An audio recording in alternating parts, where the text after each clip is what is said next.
Good morning everyone. Welcome back on English Zone classes here on YouTube channel and Target TGT exam से related English literature and English grammar के जो questions हम discuss कर रहे हैं उसमें आज हम पार्ट थर्ड का डिस्कशन करेंगे। पार्ट थर्ड से रिलेटेड जो इसमें कुछ इंपॉर्टेंट एमसीक्यूज इन दोनों इंपॉर्टेंट टॉपिक से हमने लिया है उसका हम डिस्कशन करेंगे। तो चलिए स्टार्ट करते हैं हमारी क्लास। और सबसे पहले क्वेश्चन को देखेंगे। 61 क्वेश्चन है। इससे पहले हमने 2 पार्ट्स में 60 क्वेश्चन तक डिस्कस कर लिया है, पार्ट फर्स्ट पार्ट सेकंड में। उनका लिंक आपको एंड स्क्रीन पे मिल जाएगा। तो चलिए 61 क्वेश्चन का आंसर दीजिए। William Caxton set up the first printing press of England in 1475। आपको बताना है किस जगह पे इंग्लैंड में 1475 में विलियम कैंगस्टन ने प्रिंटिंग प्रेस जो सेटअप किया था उस जगह का नाम बताना है। London, New South Wales, Scotland या वेस्टमिंस्टर। तो जल्दी से आंसर को डिस्कस करेंगे और ऑप्शन डी हमारा करेक्ट आंसर है। Westminster is the correct answer of this question. Number 62 question है, who wrote the introductory sonnet to Spenser's Faerie Queene. Faerie Queene Spenser की एपिक पोएम है। आपको बताना है कि इसमें इंट्रोडक्टरी जो पार्ट था, इस सोनेट जो था वो किसने लिखा है। एडमंड स्पेंसर की फेरी क्वीन में Spenser himself, Leicester, sir Philip Sidney, Walter Raleigh. तो यहाँ पे अगर हम इस क्वेश्चन के आंसर की बात करते हैं फेरी क्वीन की, यहाँ पे स्पेलिंग देख लीजिएगा। ये फेरी क्वीन की जो स्पेलिंग है यहाँ पे FAERIE और QUEENE होता है, फेरी क्वीन। एंड इसके स्पेंसर की बात करते हैं तो ये जो वर्क था ये 1590 में पब्लिश हुआ है। Option D is the answer, Sir Walter Raleigh. Sir Walter Raleigh is the correct answer of this question number 62. Next number question की तरफ चलते हैं। Bacon had borrowed the term essay from the French writer. किस French writer से bacon ने ऐसे जो term था उसको बोरो किया हुआ है। डेमन, मॉन्टेन या none of the above. Option C is the correct answer of question number 63। तो ये हमारा आंसर है 63 का, option C mountain. Okay, Bacon ने अपने एसेज का जो टर्म था, अगर वो एसेज का जो एक इन्फ्लुएंस होने की बात करी है तो वो है मॉन्टेन से, वो बहुत ज्यादा इन्फ्लुएंस थे। मॉन्टेन जो थे वो फ्रेंच राइटर थे और एक तरीके से अगर हम फादर ऑफ एसे की करते हैं तो वो मॉन्टेन को ही बोला जाता है, but father of English essays की बात करते हैं तो that is Francis Bacon. Next number question 64, who among the following university wits is primarily known for his Friar Bacon and Friar Bungay. आपको इसका आंसर देना है कि फ्रेयर जो Bacon and Friar Bungay work है ये किसने लिखा हुआ है, किस यूनिवर्सिटी विट्स। एक इंपॉर्टेंट यहाँ पे जो आपको हिंट दे दिया गया है वो है कि किसी इंपॉर्टेंट यूनिवर्सिटी विट्स राइटर ने इसको लिखा हुआ है। आपको उसका आंसर देना है। Lyly, George Peele, Robert Greene या none of the above. Option C is the correct answer of this question. यहाँ पे हम आपको आंसर भी बताते चल रहे हैं, रॉबर्ट ग्रीन ने इसको लिखा है। रॉबर्ट ग्रीन वही यूनिवर्सिटी विट्स राइटर हैं जो बहुत ज्यादा क्रिटिसाइज किया है शेक्सपियर को, because Shakespeare was not from any kind of university, but he was very popular and he was very famous dramatist, very famous actor at the time of the Elizabethan era. तो ये था कि Friar Bacon and Friar Bungay की बात करते हैं तो ये एक वर्क है जो कि रॉबर्ट ग्रीन का है और 1594 में ये पब्लिश हुआ है।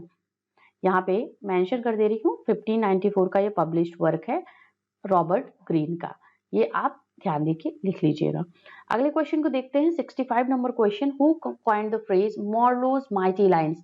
मॉर्लोज माइटी लाइन्स किसको बोला जाता है पहले ये समझ लीजिए और साथ ही साथ इसका आंसर भी आप करते रहिए। मॉर्लो, क्रिस्टोफर मार्लो की बात हो रही है, one of the great university wits dramatist. Mighty lines की बात करते हैं तो इसको हम ब्लैंक वर्ड्स बोलते हैं। ब्लैंक वर्ड्स जो था उसको माइटी लाइन्स बोला जाता है। माइटी लाइन्स क्यों बोला जाता है, क्योंकि ब्लैंक वर्ड्स का यूज जो मॉर्लो ने किया है ड्रामा में वो बहुत ही एक यूनिक स्टाइल में उसको करा हुआ है। क्योंकि ड्रामा में ब्लैंक वर्ड्स का यूज, ड्रामा जो है एक तरीके का प्रोज वर्क होता है जिसको ब्लैंक वर्ड्स में लिखना is a very tough task और बहुत ही ब्रिलियंटली क्रिस्टोफर मार्लो ने इसको एक तरीके से अकॉम्प्लिश किया हुआ है। इस जो अपना इनका एक स्टाइल था, राइटिंग स्टाइल जो था ड्रामा लिखने का। मार्लो की माइटी लाइन्स जो ये फ्रेज था ये किसको क्वाइन किया हुआ था, किसने इसको दिया हुआ था, option A B C D में से option A is the correct answer. Ben Jonson की बात हो रही है यहाँ पे। Ben Jonson is the answer of this question. यहाँ पे आंसर आप सभी एस्पिरेंट्स के लिए मेंशन है। तो मॉडलों के कुछ एक तो इंपॉर्टेंट ड्रामा का मेंशन आप मुझे कमेंट सेक्शन में कर दीजिएगा या चैट बॉक्स में कर दीजिए। अगर आपको पता है तो कुछ इनके जो इंपॉर्टेंट ड्रामाज हैं उनका मेंशन आप मुझे कमेंट सेक्शन में जरूर करिए। आगे चलते हैं 66 क्वेश्चन की तरफ। Sidney's apology for poetry is an answer to. इस क्वेश्चन का बहुत ही इंपॉर्टेंट क्वेश्चन है, रिपीटेड क्वेश्चन है, ये एग्जाम में आ सकता है आपके। और यहाँ पे इस क्वेश्चन के आंसर की बात करते हैं हम, तो ये किसके रिस्पॉन्स में या किसके आंसर में ये वर्क लिखा है सिडनी ने, फिलिप सिडनी की। ऑप्शन है Thomas Nashe, Plato, Stephen Gosson या एरिस्टोटल। यहाँ पे इसका आंसर देना है आपको। Option C is the correct answer. Stephen Gosson के जो वर्क था इनका स्कूल ऑफ अब्यूज, इसको रिस्पॉन्स करते हुए, इसको आंसर करते हुए फिलिप सिडनी ने एपोलॉजी फॉर पोएट्री लिखा हुआ है, जिसको हम डिफेंस ऑफ पोइजी बोलते हैं। इसको यहाँ पे डिफेंस ऑफ पोइजी इस अदर नेम से भी जाना जाता है इसको। और ये जो वर्क था, अगर पब्लिकेशन ईयर की बात करते हैं तो यहाँ पे मेंशन कर दे रही हूँ पब्लिश हुआ है किस ईयर में। यहाँ पे लिखती हूँ this is published in the year 1595। क्या पब्लिश हुआ है? ये इस वर्क को पब्लिश करा है 1595 में। ठीक है, तो यहाँ पे फिलिप सिडनी की बात हो रही है एपोलॉजी फॉर पोइट्री, जो पोइट्री को डिफेंस करते हुए किस तरीके से वर्क होना चाहिए उसको डिफेंस करते हुए एक आंसर था स्टीफन गॉसिन के work the school of abuse का। Next number question 66 we have here related to English grammar. Select the most appropriate option. आपको बताना है इसमें कौन सा एप्रोप्रिएट ऑप्शन इस डैश को फिल करेगा। I do is an example of tense। किस टेंस का एग्जाम्पल है I do? Past perfect, past indefinite, continuous या present perfect. And answer we have option B. Option B is the correct answer. यहाँ पे option B होना चाहिए था, 2 लिखा हुआ है। Present perfect I do is an example of this is the tense that is present indefinite। Next number 67 question. Fill in the blank with the present perfect tense. आपको इस टेंस में, present perfect tense में इसको fill करना है। Alex, तो present perfect का Alex के साथ में कौन सा इसमें वर्ब आएगा, कौन सी हेल्पिंग वर्ब, उसका थर्ड फॉर्म आएगा। एलेक्स हैव रेड या Alex has red, Alex did red या एलेक्स हैड रेड। तो यहाँ पे इन चारों ऑप्शन में प्रेजेंट परफेक्ट की अगर हम बात करते हैं तो प्रेजेंट परफेक्ट का जो हेल्पिंग वर्ब होता है वो हैज या हैव होता है। एक्चुअली ये सिंगुलर नंबर में है, एक नाउन है, तो यहाँ पे जो हमारा आएगा वो आएगा हमारा option B. Okay, have read, option B means यहाँ पे ऑप्शन 2 हमारा करेक्ट होगा। इसमें हम इसको टिक करेंगे ऑप्शन बी को, has red. Okay, read, red, red होता है वर्ब का third form. And here we have the next question. Question number 69. Which Augustan writer's epitaph reads one who strove with all his might to champion liberty? ये line है, आपको बतानी है कि किस अगस्टन राइटर की समाधि पे ये लाइन लिखी गई है, उनकी एपिथेट पे जहाँ पे उनकी डेड बॉडी बरी करी गई है उस पे ये लाइन लिखी गई है। Alexander Pope, Jonathan Swift, Henry Fielding, Daniel Defoe, and the answer we have the option B, Jonathan Swift is the correct answer of this question। अगले क्वेश्चन को देखते हैं। 69 के बाद 70 क्वेश्चन है। The future ruin of Troy and the murder of Agamemnon are referred to by W.B. Yeats in। W.B. Yeats के किस poem में इन दोनों इंसिडेंट्स के बारे में बात हुई है? The future ruin of Troy and murder of Agamemnon. वो कौन सी पोयम है? The second coming, desertion, when you are old या Leda and so on. So this is mention in the poem. Reference जहां पे दिया गया है W.B. Yeats के पोयम वो है Leda and swan. Option D is the answer of this question number 70। Okay, तो यहाँ पे लीडा एंड सॉन की बात करते हैं तो ये पोयम जो है ये W.B. Yeats ने लिखा है, आयरिश पोएट हैं W.B. Yeats।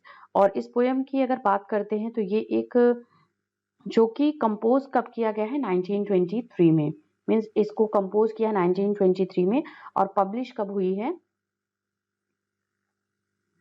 Published in 1924। Okay, इस ईयर में इसको पब्लिश करा गया है और ये कंपोज हुआ है 1923 में। Leda and swan, which is the sonnet by W.B. Yeats. Number 71 question. The number of poems in Sydney's sonnet sequence Astrophel and Stella. Astrophel and Stella जो सोनेट का सीक्वेंस है फिलिप सिडनी का, आपको बताना है उसमें कितने सोनेट का इंक्लूजन है या कितने पोएम्स हैं उस सोनेट सीक्वेंस में, आपको इसका आंसर देना है।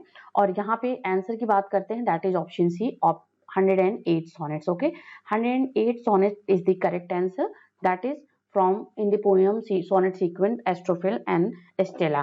Astrophel and Stella का पब्लिकेशन ईयर 1591 में हुआ है। ठीक है, अगले question 72, the term metaphysical poets was coined bye.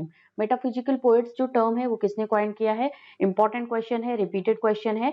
और Ben Jonson, doctor Johnson, Helen Gardner या Dryden, option B is the correct answer. Doctor Samuel Johnson is the answer of this question, जिन्होंने metaphysical poets जो term था उसको coin किया हुआ है। Next number question number 73, anagnorisis is a term used by Aristotle for describing.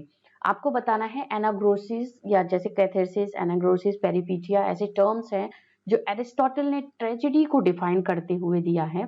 तो आपको बताना है कि ये एनाग्नोरिसिस मतलब क्या होता है, इसका क्या मीनिंग है एरिस्टोटल के अकॉर्डिंग।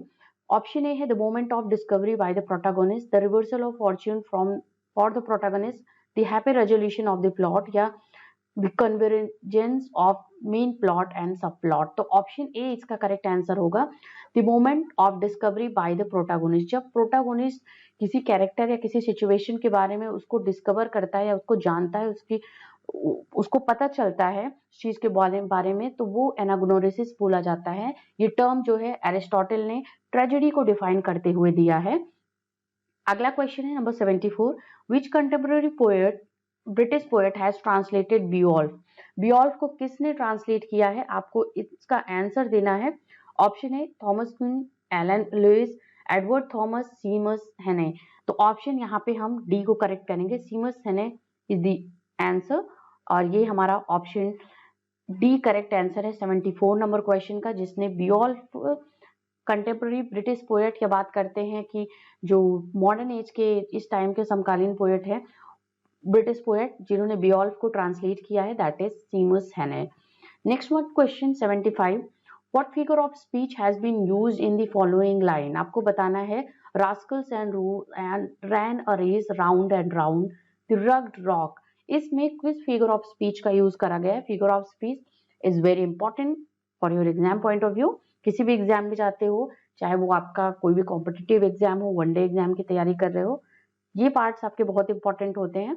तो यहाँ पे आपको बताना है कि कौन सा फिगर ऑफ स्पीच यूज करा गया है इस सेंटेंस में। देखिए यहाँ पे आर जो कॉन्सोनेंट वर्ड है, आर वर्ड का बार बार रिपीटेशन हुआ है, तो यहाँ पे इसको हम एलिट्रेशन बोलेंगे। Option B is the answer of this question. ठीक है, ऑप्शन बी हमारा जो है वो करेक्ट आंसर है। नेक्स्ट नंबर 76 क्वेश्चन, इसमें भी आपको फिगर ऑफ स्पीच बताना है। Frailty thy name is women, ये आपको बताना है। अबला तेरा नाम ही नारी है, ये जो स्पीच है ये कहाँ से ली गई है, हैमलेट प्ले से ली गई है, हैमलेट की स्पीच है।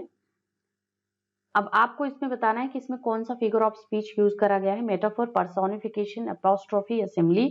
Option C is the answer, क्योंकि यहाँ पे लास्ट में आप ये एपोस्ट्रोफी मार्क देख रहे हो, ये जो मार्क है इससे आप इसको क्लियर कर सकते हो। Option C is the correct answer, apostrophe. Okay, next number 77 question है, which of the following pairs is correctly matched. आपको बताना है कि इसमें कौन सा पेयर जो है वो करेक्टली मैच्ड है, इसका आंसर देना है। लेक आइजल ऑफ इनस्प्री या है लेडी ऑफ शैलॉट या आपका थॉमस डिक्वेंची का recollection of lake and the lake poets, ये इसकी बात करते हैं तो ऑप्शन डी हमारा करेक्ट आंसर होगा। This is the work of Thomas De Quincey, जो recollection of lakes and lake poets Thomas De Quincey का वर्क है। तो ये मेंशन यहाँ पे है, जैसे यहाँ पे रॉबर्ट साउदी को मैच नहीं करता है, ये नहीं होगा। यहाँ पे ये इनसे मैच करेगा, ये इनकी पोएम है। और लेडी ऑफ शैलट जो है वो टेनिसन की पोएम है। बट यहाँ पे जो करेक्टली मैच जो है पेयर है वो Thomas De Quincey's recollection of the lake and the lake poets. Next number question, in which poem, famous English novel open with the young woman who is handsome, clever and rich? आपको बताना है कि उस English novel का आपको name बताना है जिसमें एक यंग वुमेन, जिसका एक जो कैरेक्टराइजेशन होता है वो क्लेवर, रिच के और हैंडसम के नेम से होता है। यहाँ पे आपको बताना है कि किस पोएम की ये ओपनिंग, किस नॉवेल की ये ओपनिंग लाइन होगी जो इंट्रोडक्टरी है उस कैरेक्टर के बारे में। Middlemarch, Moll Flanders, Wuthering Heights या Emma? Option D is the answer, Emma by romantic era की नॉवेलिस्ट हैं जेन ऑस्टिन। एंड एमा ये नॉवेल है, बहुत ही फेमस नॉवेल है। Next number question 79, Vanity Fair is a novel by? Option C is the answer, W.M. Thackeray, William Makepeace Thackeray का ये important novel है। A novel without hero is the subtitle of this novel. And next number 80 question, which of the following is the first novel by D.H. Lawrence? आपको D.H. Lawrence की first novel का name बताना है। The White Peacock, Sons and Lovers, Women in Love, या आपका है The Trespassers। तो option A यहाँ पे करेक्ट आंसर होगा। The White Peacock is the answer of this question. Number 80, number 81 question को देखते हैं। विच of the following poem of Coleridge is a ballad? ये बिना किसी डाउट के हम इस पे ऑप्शन सी पे करेक्ट करेंगे, क्योंकि the rime of the ancient Mariner की बात करते हैं, जो कि ओपनिंग पोएम है लिरिकल बैलेड्स की। And this is a ballad poem by Coleridge. और बैलेड पोएम जो होती है वो एक नैरेटिव पोएम होती है जिसमें कोई स्टोरी लाइन होती है और उसमें कैरेक्टर्स का डिस्क्रिप्शन होता है और एक लॉन्ग स्टोरी होती है। तो इसको हम बैलेड की कैटेगरी में रखते हैं। The rime of the ancient mariner which is the poem that was written by S T. Coleridge. Number 82 question को देखते हैं। Who among the following is not connected with the Oxford movement? Oxford movement जो कि Victorian era का एक movement था, एक religious movement की बात करते हैं हम। तो यहाँ पे आपको बताना है कि ये रॉबर्ट ब्राउनिंग है, जॉन केबल, J.H. न्यूमैन या E.B. पुशे, कौन सा ऐसा इस चारों ऑप्शन में से वो मेंबर है जो कि ऑक्सफोर्ड यूनिवर्स मूवमेंट से कनेक्ट नहीं करता है या उसका मेंबर नहीं था? तो वो ऑप्शन ए रॉबर्ट ब्राउनिंग है। इवन रॉबर्ट ब्राउनिंग जो है वो विक्टोरियन पोएट है, बट ये इस ऑक्सफोर्ड मूवमेंट से बिलोंग नहीं करते हैं। बाकी तीनों इसके मेंबर हैं, John Keble, J.H. Newman and option D E.B. Pushy. Next number 83 question, one word substitute है। A thing or food which is not fresh, वो चीज जो या फूड, वो भोजन जो फ्रेश नहीं है उसको हम क्या बोलते हैं? लेजी, क्लिशे या स्टेल या वेटरन? तो ऑप्शन सी करेक्ट होगा, स्टेल बोलते हैं जिसको हम बोलते हैं बासी। ठीक है, इसको बोला जाता है क्या? बासी, स्टेल फूड, बासी भोजन। Next number 84 question, the government which is run by the rich class, जो गवर्नमेंट जो रिच क्लास के थ्रू रन की जाती है जो इस कंट्री में, उसको क्या बोला जाता है? प्लूटोक्रेसी, ऑटोक्रेसी, एनार्की या rich rule? Option A correct होगा। Option A means plutocracy is the correct answer. बाकी ऑटोक्रेसी आप जानते हो जो अकेला कोई राज्य करता है, एनार्की जहाँ पे एक ट्रेनी होता है जो कि सर्वे सर्वा होता है, वो किसी के अंडर काम नहीं करता है, वो अनार्की, अत्याचारियों का शासन होता है। तो यहाँ पे प्लूटोक्रेसी को हम करेक्ट करेंगे। Government which is run by the rich class is called plutocracy.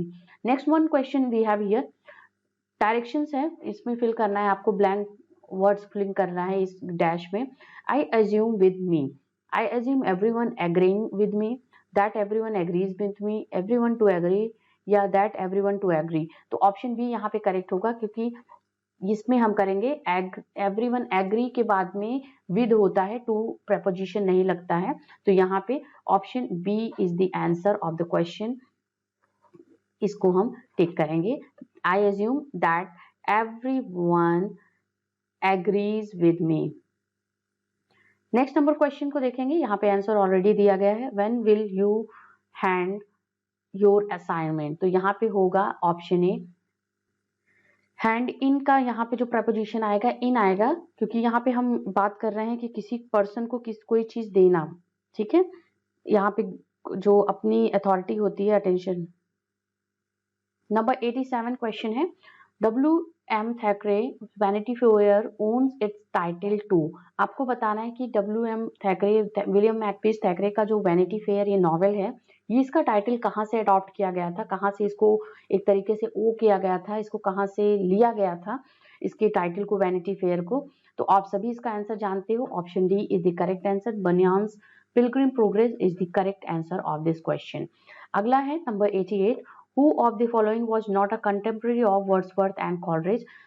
Robert Southey, Walter Scott, William Hazlitt या एसी स्विनबर्न? तो ऑप्शन डी करेक्ट है। एसी स्विनबर्न को हम नहीं काउंट करते हैं जो कंटेम्प्रेरी पोएट हैं या कंटेम्प्रेरी जो कलीग होते हैं वर्ड्सवर्थ एंड कॉलरिज के। बाकी Southey, Walter Scott and Hazlitt, they all are the contemporary poets of the contemporary colleague या contemporary literary figure of the Wordsworth and Coleridge. Number 89, the rhyme scheme of Spenserian sonnet. Spenserian sonnet की बात हो रही है, 14 line का sonnet होता है। आपको बताना है कि क्या राइमिंग स्कीम होती है इसकी। तो इसका जो राइमिंग स्कीम, डायरेक्टली हम आंसर की तरफ देखेंगे, इसका जो राइमिंग स्कीम है वो है हमारा option C, A B B C B C C D E E, ये इसका राइमिंग स्कीम होता है। बाकी शेक्सपियरियन सोनेट का आप मुझे राइमिंग स्कीम या जो राइमिंग उसका सीक्वेंस होता है वो मुझे कमेंट सेक्शन में आप बताइएगा। अगले क्वेश्चन नंबर 90 की तरफ चलते हैं। Prometheus Unbound is a most characteristic of all Shelley's poem, it expresses his. आपको बताना है कि जो प्रोमेथियस अनबाउंड ये वर्क है शेले का, पीबी शेले का पोएम का, वो क्या एक्सप्रेस करता है, मेनली किस चीज के बारे में बात करता है? Revolutionary enthusiasm, sense of frustration, knowledge of death या patriotism? Option A is the correct answer, क्योंकि इसमें रेवोल्यूशनरी एंथुसियाज्म की बात हो रही है पीबी शेले के, क्योंकि पीबी शेले को एक रेवोल्यूशनरी पोएट रिगार्ड किया जाता है इंग्लिश लिटरेचर में इलिजाबेथ रोमांटिक एरा में, क्योंकि उससे पहले जो फ्रेंच रेवोल्यूशन था वो हो चुका था। यहाँ पे इसी वजह से एक जो रेवोल्यूशनरी स्पिरिट थी वो पीबी शेले के अंदर, या उनकी आप राइटिंग स्किल्स या उनकी आप पोएम्स में आप देखोगे तो यहाँ पे Prometheus Unbound is one of the fine example we have related to the revolutionary enthusiasm of P B Shelley. तो यहाँ पे हमने आज के सेशन में फिर 30 क्वेश्चन हमने डिस्कस किया। तो टोटल नंबर 1 2 3 हमारा जो सीरीज है टीजीटी इंग्लिश का, उसमें हमने 90 क्वेश्चन अभी तक डिस्कस करे हैं। आगे आपको और इंपॉर्टेंट क्वेश्चंस 30 क्वेश्चंस के फॉर्म में वीडियोस के माध्यम से आपको मिलेंगे इस चैनल इंग्लिश जोन पे। तो स्टे कनेक्ट रहिए आगे आने वाले वीडियोस के लिए। Thank you everyone for watching this.